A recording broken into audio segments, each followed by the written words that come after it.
right. Hey, everybody. It's welcome to Loose Wires. I'm kind of going solo tonight. It looks like not everybody's like Ancom Psycom isn't feeling up to recording or streaming tonight, which is absolutely fine. You got to take care of yourself if you're not, if you're not feeling it. That's just how it is. I know.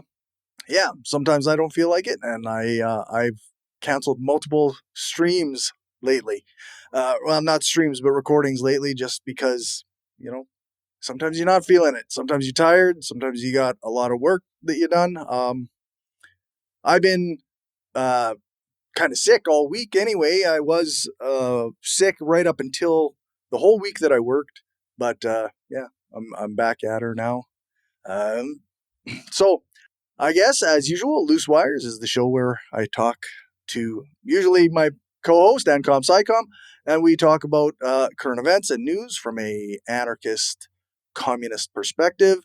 I guess, before we get into it, if you like what I'm doing, please give it a like, share it around, and please participate in the chat if you're around.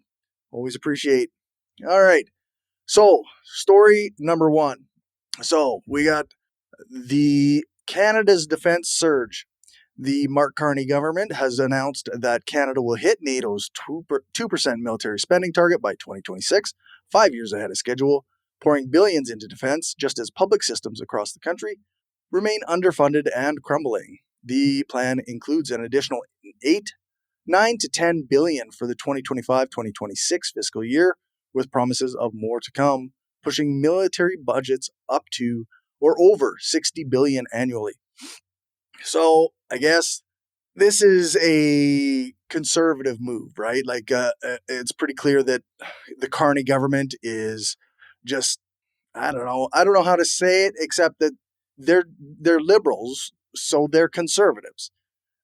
This is in line with anything that the Polyev government would have done, and absolutely like the idea that the liberals were going to save us from fascism or from authoritarianism or from a crumbling economy or crumbling social safety nets. Like, it's just kind of absurd, because that is their playbook. They always do these things and continue along the same lines as, every other, government, every other conservative government anyway. This is kind of just how states work. I've been, I've been really digging into the operating system by Eric Lorson. And this is kind of just what states do. So 9 to 10 billion in 2025, 2026, that money's got to come from somewhere. The annual defense spending is going to go up to 60 billion, over 60 billion. Hi, some random geek. How's it going? Yeah, so the annual defense spending surpasses 60 billion. I was listening to Nora Loretto's daily news podcast, and she mentioned that this could send every student in Canada to university for free more than twice. Pretty sure that's what she said. And kind of, I run some numbers, and it could easily do that. 60 billion probably could do that 4 times or more. It could fund every social program multiple times over. But this is something that I guess is required of us now. We have to join in the massive amount of spending for our fucking military. Yeah. Good to know I'm live and it's not a pre-recorded show. Yeah, it's every second Tuesday I'll actually be live. Every other show may or may not be pre-recorded. They're going to invest in submarines, drones, and Arctic surveillance, which I see as kind of pointless because if we're defending against the United States, this is all not necessary. Like, this is not going to do the job, right? And if we're defending against somebody else, then that somebody else is already a threat to the United States, and our contribution is meaningless. So Canada as a military power is kind of a nonsense concept. I hate that this is happening and that we're spending this money on this. And I mean, they're of course including funding for AI, cyber warfare, and quantum technology, which I find super sketchy. It means things like autonomous weapon systems, uh, policing and predictive policing and data analysis, which we know how well that works right now. Like it's the AI policing thing is super fucking racist, and it's always like only as good as its inputs, which we know are always going to be flawed as hell. Um, cyber warfare tools and quantum computing for communications and encryption, supposedly. I I mean, quantum computing is something that I have read will do wonders for communication tools. And I don't know how it works. I don't know nothing about that stuff, but I've read that it's going to be amazing. I don't know about military applications for communication. I'm not a big fan of anything to do with the military. I'd rather we, you know, have an actual anti-war stance, even on a public level. Like the idea that this is necessary seems kind of complete and utter bullshit to me. Um, yeah. So there's an emphasis on domestic arms manufacturing and procurement.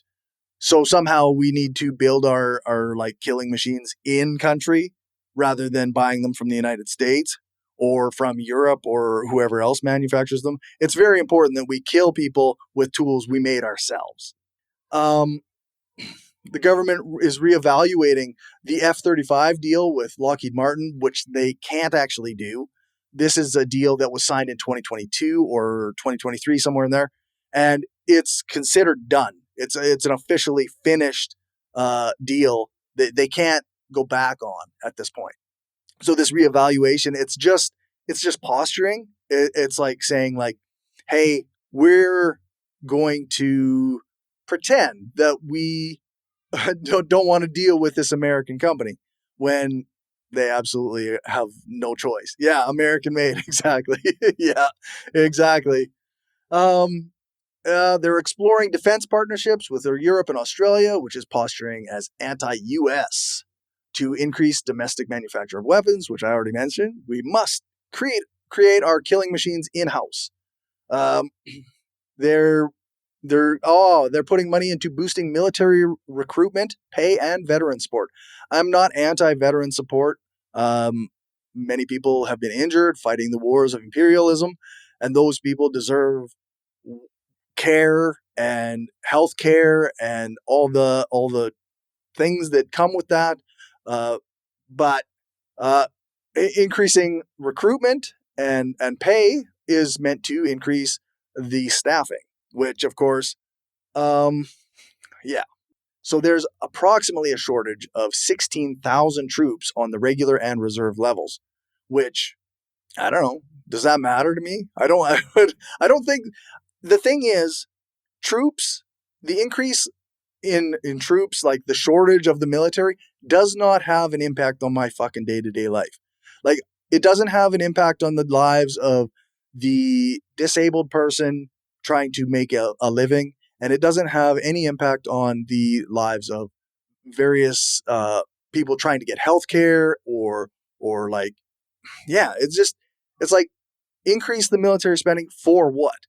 I saw I had a reply when I was outraged about this when I first heard about it, and the the nonsense from like liberals who make apologies for the liberals governing like conservatives, like they somehow have convinced themselves that we have to have this military and that it's going to be meaningful in some way, and it's just not. Yeah.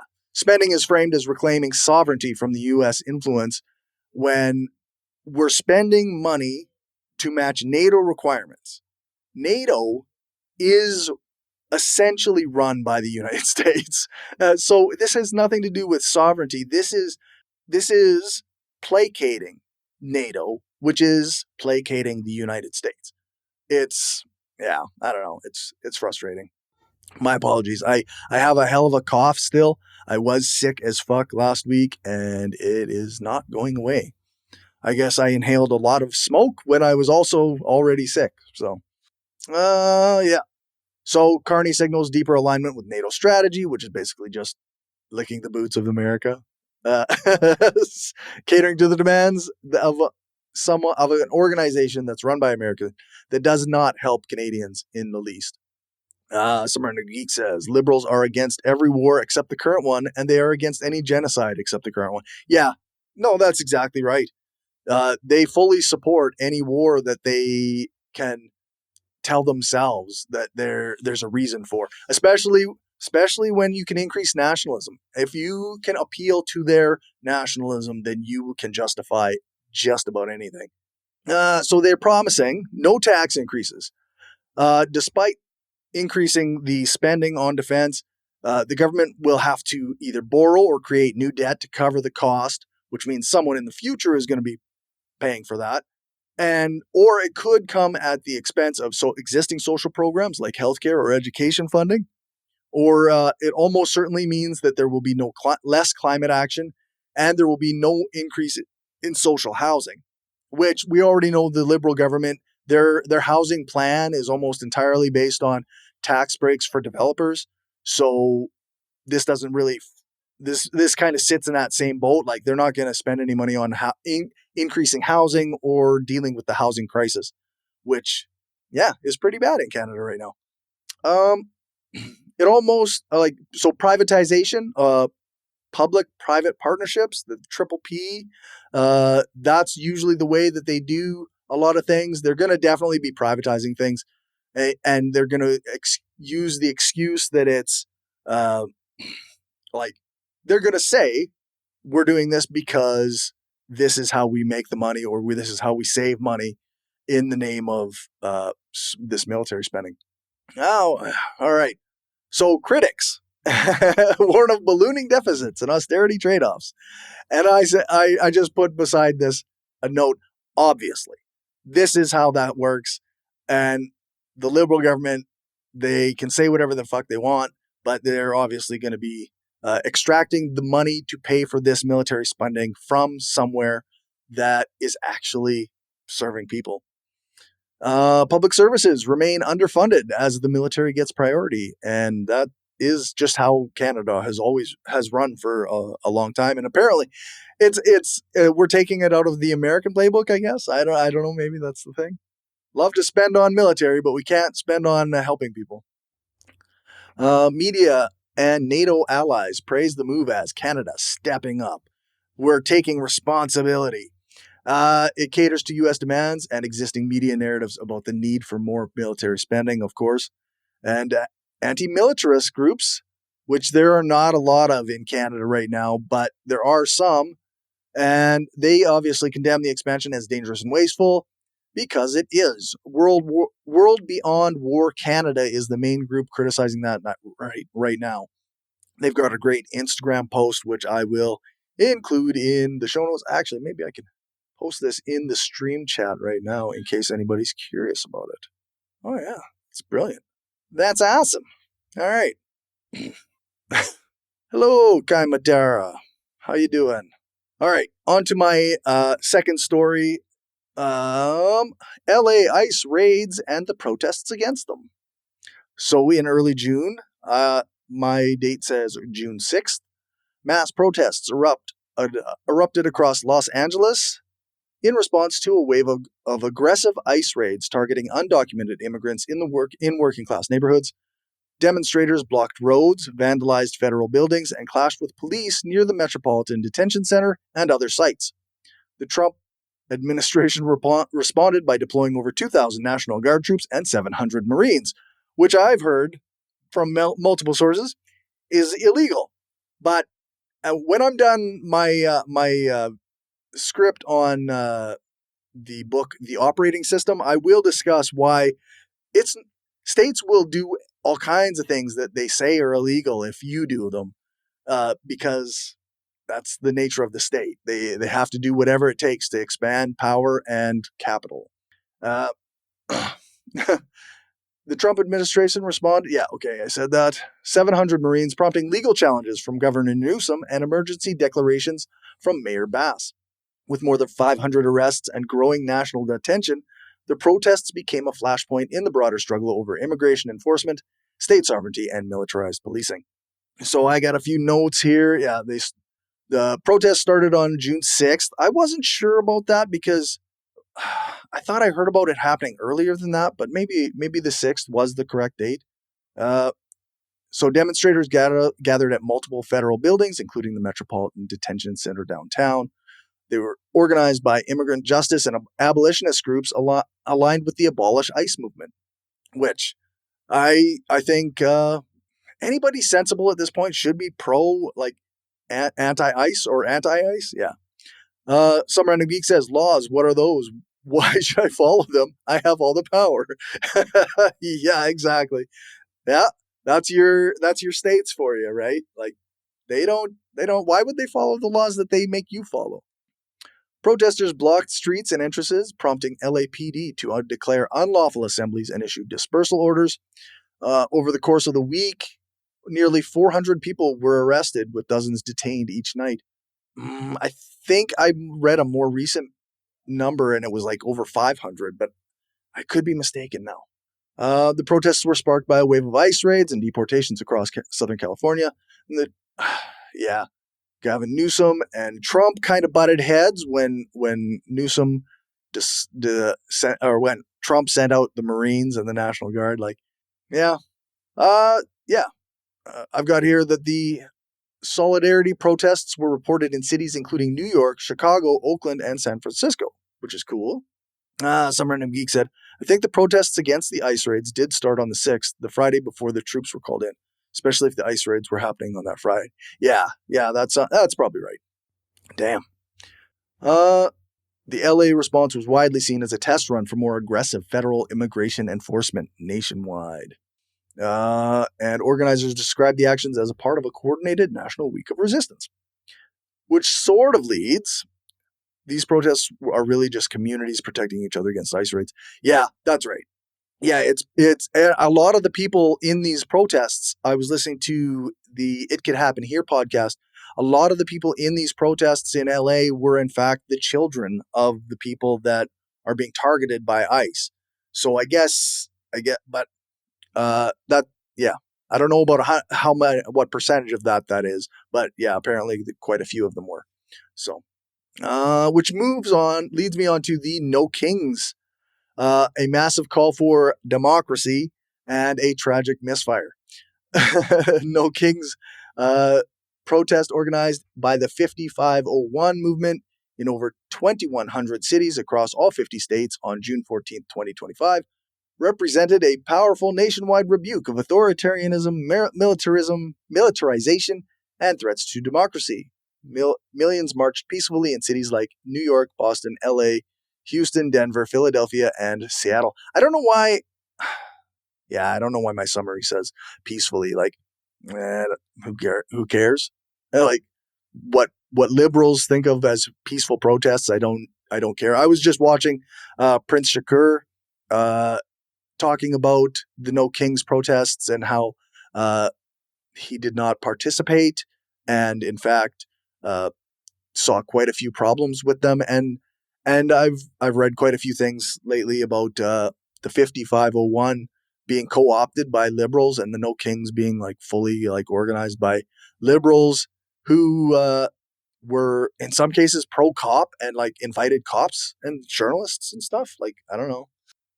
So yeah, there was a violent incident in Salt Lake City, which resulted in a fatal shot by a volunteer peacekeeper and the tragic death of one man. And of course, excuse me. Yeah, so they were organized by the 5501 movement. It also happened to be on the day of Trump's birthday, I guess. I don't know. There was like, I know there was videos of like tanks rolling through the streets, and there was no crowd noise at all, and all you could hear was squeaking of tank wheels or tank tracks. It was pretty funny. Some random geek says the No Kings protest did feel very liberal to me. Yeah. Like, I even saw like a somebody holding a sign saying if Kamala had won, we'd be having brunch. Like, I hope that was satirical. I hope it was like not somebody being sincerely like, we can go to brunch. Yeah, like Summer in a Week also says, but that is the only way that liberals will protest, and we are all home by 5 p.m. Yeah, exactly. 5 p.m. when the permit ends, right? When the permit ends and the cops all escort you back to your cars. Um, Organizers estimate that over 5 million people participated nationwide, making it one of the largest single-day protests events in U.S. history. It was supported by groups, liberal groups like the ACLU or Common Cause and the American Federation of Teachers, which is, I guess, a union. And they did emphasize immigrant rights, LGBTQ plus equality, and civil liberties. In New York City, tens of thousands marched from Bryant Park to Madison Square Park. Boston saw over 1 million people march, with 90 additional rallies held across Massachusetts. Roughly 15,000 protesters gathered in Houston. Dallas-Fort Worth saw 10,000. Demonstrators across Colorado ranged from thousands in Denver to small-town gatherings statewide. So yeah, there's lots of different... here's the one about Salt Lake City. So Salt Lake City, 10,000 people marched peacefully before a tragic shooting incident occurred near the protest route.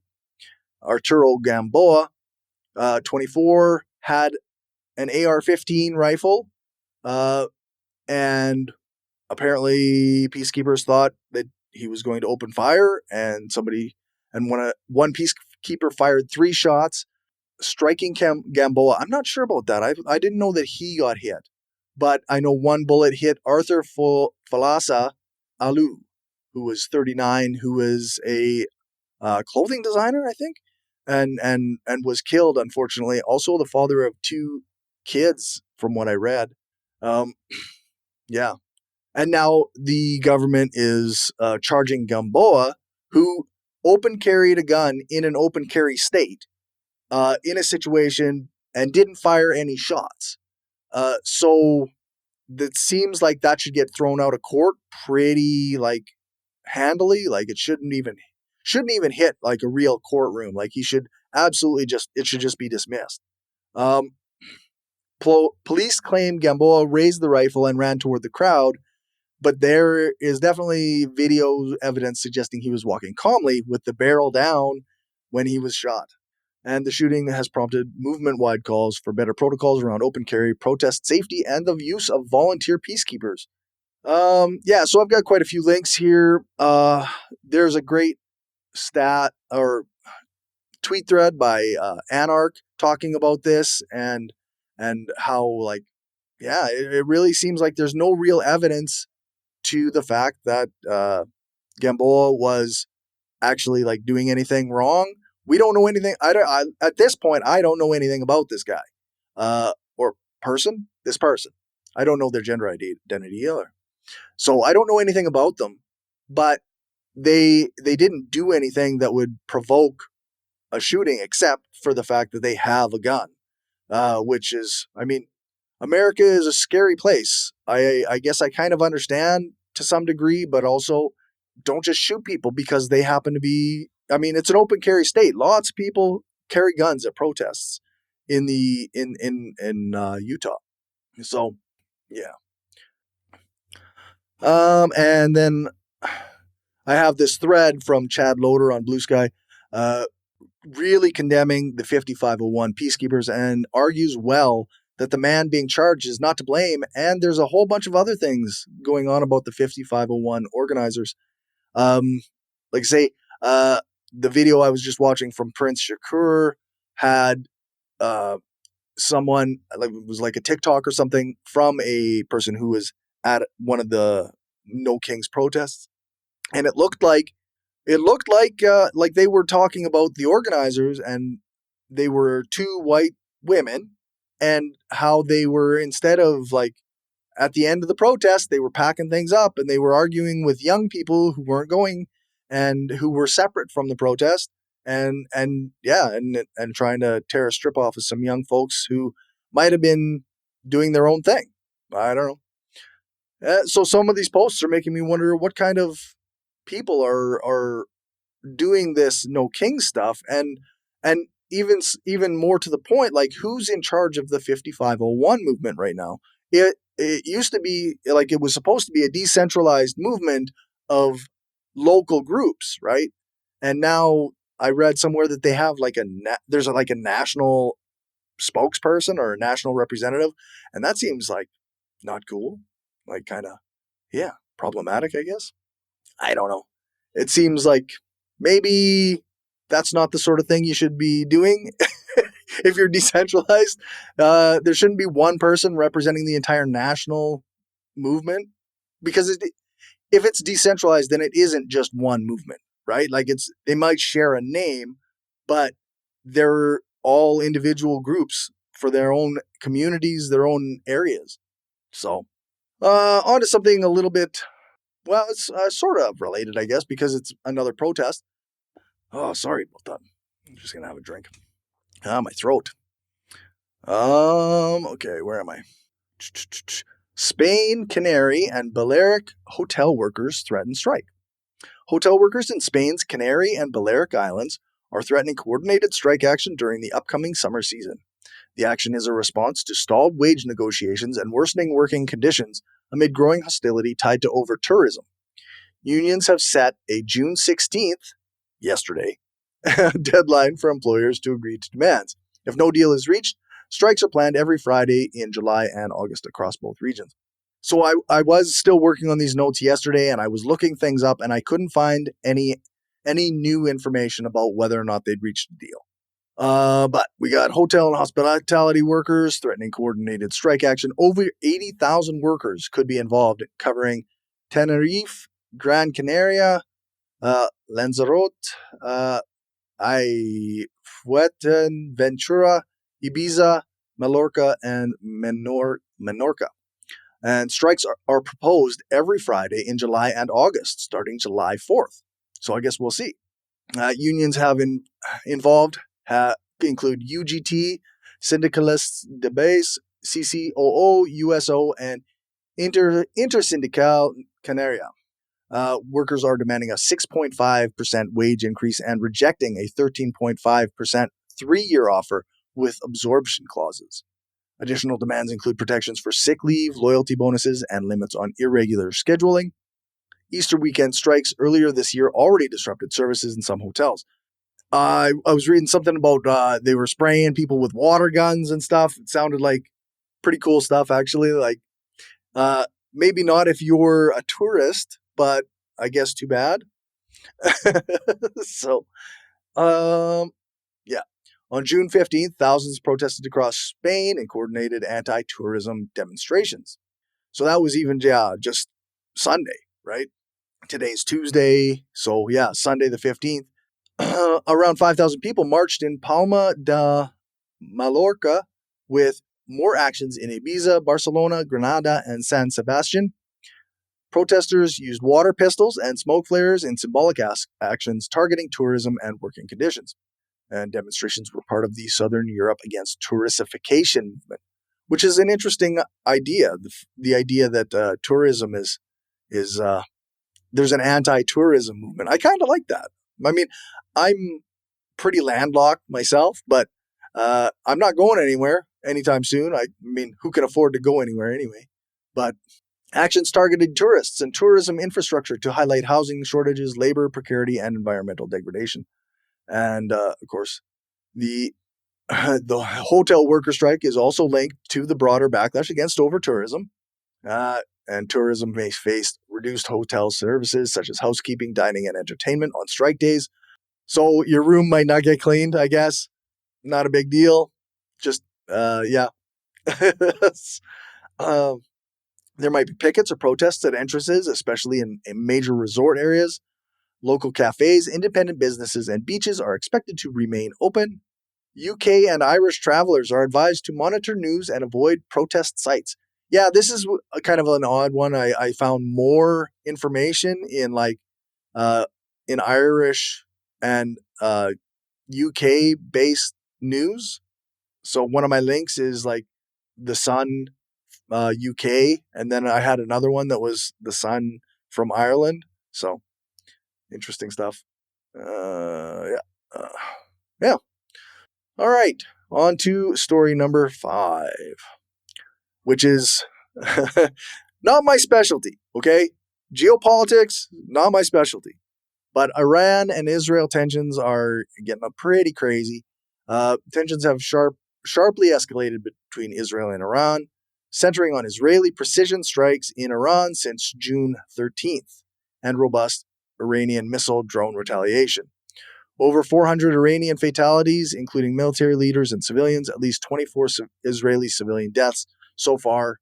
Amid heavy missile exchange, international actors are urging restraint while nuclear diplomacy has paused. I think it's pretty well established by most sources right now that Iran does not have a nuclear weapons program. They did have nuclear enrichment sites or something related to nuclear power, I thought. But most of the people that I read are pretty certain that there's no nuclear program. And of course, Iran was participating in the anti-proliferation talks. So, yeah. On June 13th, Israel launched Operation Rising Lion, a large-scale airstrike campaign across Iran. Over 200 Israeli aircraft dropped more than 330 precision munitions. Why is the word precision in there? If they dropped munitions, I don't see how the word precision does any work there. On military and infrastructure targets. Although, again, I read that there was civilians that were killed. So, strikes hit sites in Tehran, Isfahan, Natanz, and other key locations tied to Iran's nuclear and military programs. Iran's top military leaders include Hossein Salami, the IRGC commander-in-chief, Mohammad Bagheri, Armed Forces Chief, Amir Ali Hajizadeh, I probably said that wrong, IRGC Aerospace Head, and Ali Shamkhani, former security chief. Nuclear scientists Fareydun Abbasi and Mohammad Taranji were also confirmed among the dead. Total Iranian casualties estimated between 224 and 406, with over 1,000 people injured. Iran responded with 6 waves of missile and drone attacks beginning June 14th. Over 350 missiles have been launched at Israeli cities. 80 to 90% were intercepted, apparently. Which, I guess, that makes sense of why the casualties are so low in Israel. There's dozens of injuries in Tel Aviv, Bat Yam, Haifa, and Rishon LeZion. Iranian strikes hit. Well, they say this. Iranian strikes hit homes, schools, an oil facility in Haifa, and damaged the U.S. Embassy compound in Tel Aviv. I'm skeptical. Israel will always say that their enemies hit the most civilian targets, because it's always framed that way, right? It's always framed like Israel has so much restraint. They're so precise with their targeting that they always only hit who they're targeting. And all these other people that their enemies are constantly just barraging civilian places, regardless of who is there, and they don't care about people at all. It's just the framing. It's always the way that the media frames it. I don't like it at all. President Trump confirmed the U.S. was not involved, but warned Iran against targeting American personnel. He also blocked an Israeli plan to assassinate Supreme Leader Ali Khamenei to avoid escalation. The EU, G7, and UN have called for de-escalation and emergency diplomatic talks. And, nuclear negotiations with Iran have been suspended indefinitely. Cyprus and Gulf states are reportedly acting as intermediaries in back-channel ceasefire talks. And there is no confirmed Hezbollah involvement in the current conflict. So, that's that. So those are my 5 main stories for the evening. I'm not, I don't have a lot to say about Israel and Iran. I know I was at work on I must have been the 13th when I saw the news alert that came out that Israel had bombed Iran, and Iran had at the time promised retaliation, which seems concerning. I mean, there's a lot of bombing going on. A lot of people doing pretty crazy shit lately. It's I don't know. I don't have a good analysis of this except to say that it's kind of scary, and people should be paying attention to it. So on to the lightning round stories. I should have a lightning round kind of sound effect. That would be cool. But anyway, so 2025 French prison attacks. This is a little bit older now, like this is a couple months ago. But in April of 2025, a wave of coordinated attacks hit at least 10 French prisons, including gunfire, arson, and intimidation, targeting prison facilities and staff homes. The attackers left graffiti tagged DDPF, referencing a Telegram group calling for the defense of French prisoners' rights. While initially investigated as terrorism, the case was later reclassified as organized crime with ties to the Marseille-based DZ Mafia. Authorities believe the attacks were retaliation for a government crackdown on drug trafficking networks inside prisons. Roughly 30 people were arrested, and the French government has responded by ramping up prison security and pushing new anti-drug measures. So, this was back in April. At least 10 French prisons were attacked. The tactics included automatic gunfire, arson of vehicles, and intimidation near prison staff homes. There wasn't a lot of detail on what that exactly means, but prisons targeted included Toulon, a bunch of French names.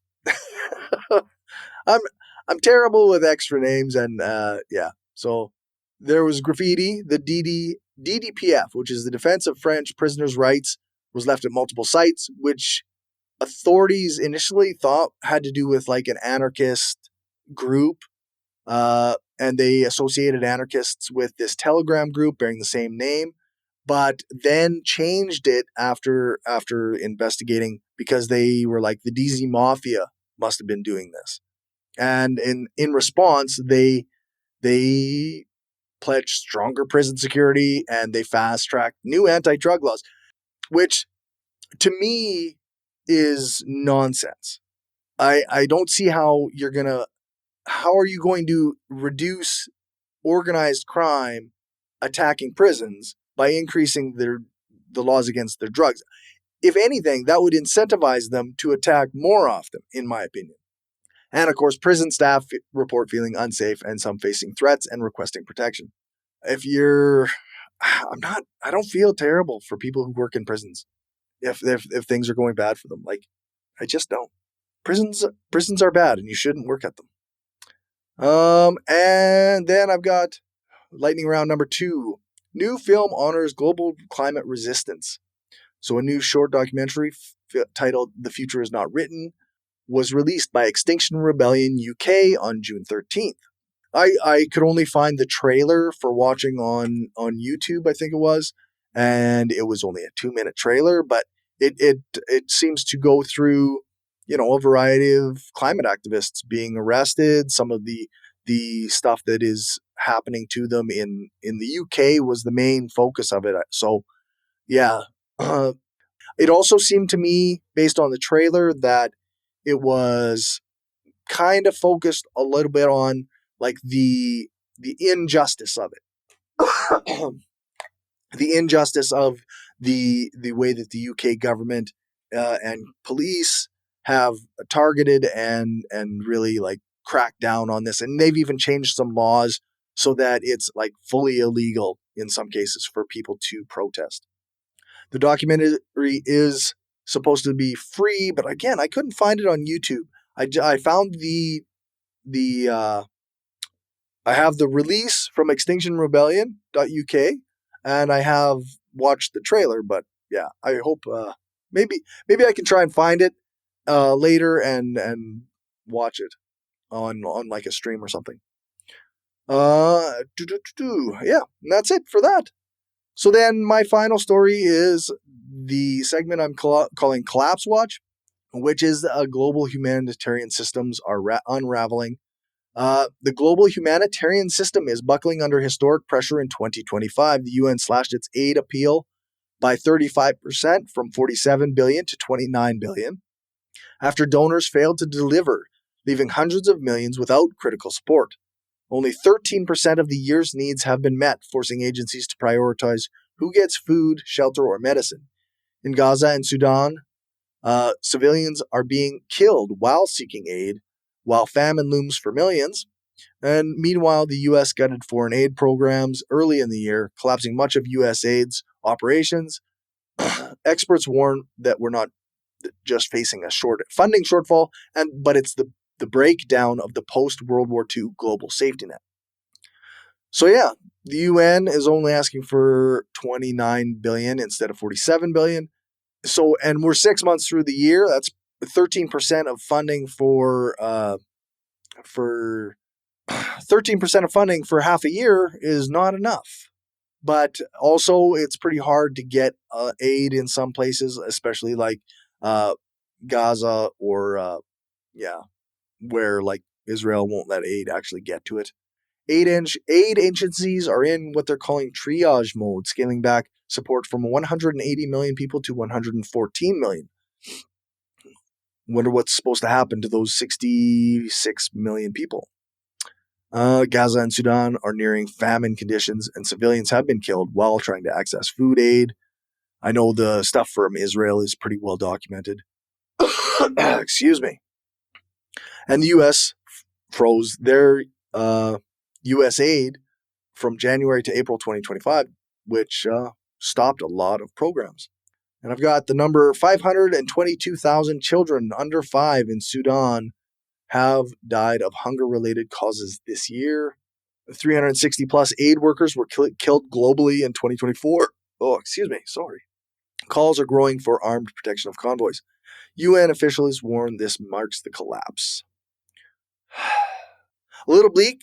A little bleak. I guess that's why it's called Collapse Watch. It's not good. So if possible, I guess, find where you can donate to, for global humanitarian systems if you have the funds. I've got no real shout outs. I know this was kind of a haphazard solo stream. I normally would have had my co-host with me tonight, but he was not feeling up to it, which is, sometimes you gotta chill. You gotta take care of yourself. But so it's probably a little shorter than usual, although it's 25 after 6 now, so maybe not too bad. I've got mutual aid shoutouts. Ktown for all, Grassroots mutual aid and housing justice for unhoused and immigrant communities in Los Angeles.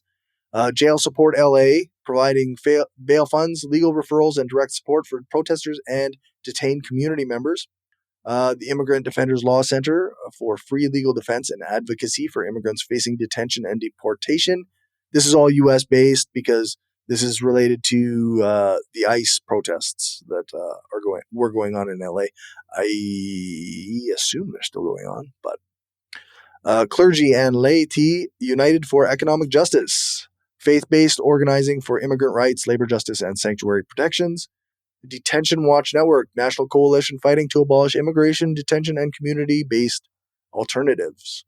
And support community-based alternatives. So that's it for this evening. Again, sorry for the haphazard, kind of shorter stream where, you got to deal with me just reading off what I put in the notes. But I do a lot of prep work for these, and so hopefully that's enough information to kind of give you an idea of what's going on. With the stories, if you like what I'm doing, what goes on my channel, I also do interviews, and I'm working on a collab project with potentially with Owen McDonald. And so if you like that, share it around, leave a rating, give us a thumbs up, and support on Patreon if you can.